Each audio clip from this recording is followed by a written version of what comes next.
საქართველოს საგარეო პოლიტიკური ვითარება მინდა შევადარო ერთ ძალიან საინტერესო ექსპერიმენტს, რომელზეც ფილმებიც არის გადაღებული, ამერიკული ვერსიას და ევროპული ვერსიას, მას ეწოდება ექსპერიმენტი.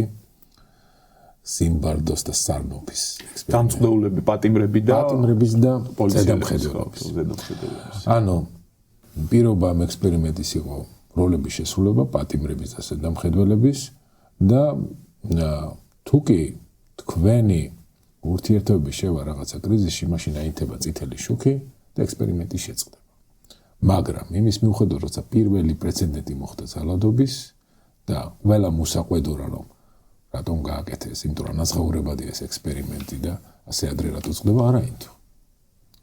შემდეგ გაგრძელდა ეს ძალადობა და ისეთი სიღრმეები მიიღო, რომ ის უკვე ჰუმანურობის ყველა ფორმას გასცდა და წითელი შუქი არ აინთო. აი დაახლოებით მსგავს ანალოგიას ხედავ ჩვენ შემთხვევაშიც. გამომდინარე საერთაშორისო კრიზისიდან, რომელიც შეიქმნა ამ ტრამპის თუ უკრაინა-რუსეთის ომიდან, გამომდინარე წითელი შუქი არ ინთება.